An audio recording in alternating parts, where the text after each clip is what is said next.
বাতিল হয়ে গেল দলীয় সরকারের অধীনে জাতীয় সংসদ নির্বাচন। বিচারপতি ফারাহ মাহবুবের নেতৃত্বাধীন হাইকোর্ট বেঞ্চ পঞ্চদশ সংশোধনীর তত্ত্বাবধায়ক অংশসহ ৬ ধারা বাতিল করে দেন। শুধু তাই নয়, আদালতের রায়ে ফিরল গণভোটের বিধানও। সংবিধানের বুক ক্ষতবিক্ষত করে ২০২১ সালে ৩০ জুন পাশ হয় পঞ্চদশ সংশোধনী। ৫৫টি সংশোধনীর মাধ্যমে ৬৮ জায়গায় ছুরি চালায় আওয়ামী লীগ সরকার। শেখ হাসিনা পালিয়ে যাওয়ার পর হাইকোর্টে প্রথম এই সংশোধনী চ্যালেঞ্জ হয়।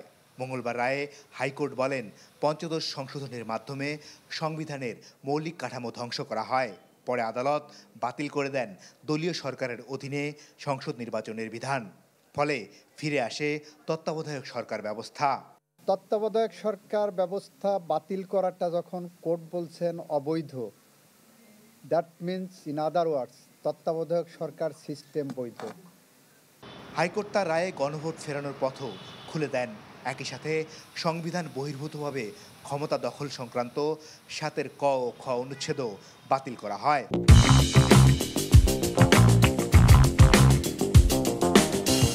তত্ত্বাবধায়ক সরকার ব্যবস্থা বিষয়ক পঞ্চদশ সংশোধনী বাতিল করা হলো। তারপরে ৭ খ ধারা যেগুলো পঞ্চদশ সংশোধনীর মাধ্যমে যুক্ত করা হয়েছে সেগুলোকে বাতিল করা হলো। তারপরে ৪৪ ধারায়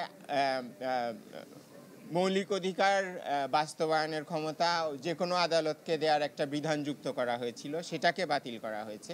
এ মামলা নিজেদের পক্ষে আইনজীবী নিয়োগ করে বিএনপি ও জামাত।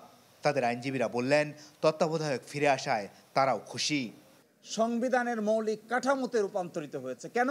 কারণ কেয়ারটেকার গভর্নমেন্ট ছাড়া ফ্রি, ফেয়ার, ইম্পার্শিয়াল ইলেকশন করা যায় না। আর যেহেতু ফ্রি, ফেয়ার, ইম্পার্শিয়াল ইলেকশন করা যায় না, ডেমোক্রেসি এনশিওর করা যায় না। এই জন্য তিনি বলছেন caretaker government system is a basic structure of the constitution. এই রায়ের মাধ্যমে আদালতে যারা আর্গু করেছে কম বেশি সবাই খুশি, সাংবাদিকরাও খুশি। ৯৬ সনে যে তত্ত্বাবধায়ক ব্যবস্থা ছিল সেই অবস্থার মধ্যে আবার এই দেশ এখন ফিরে এসেছে। কাজেই এই সম্পর্কে যে বক্তব্য আদালত দিয়েছেন সেটা জনগণ গ্রহণ করেছে। তবে সংশোধনীর রায়ে সুপ্রিম জুডিশিয়াল কাউন্সিল সহ কয়েকটি অংশ স্পর্শ করেনি হাইকোর্ট। মাসুদুর রহমান, চ্যানেল 24, ঢাকা।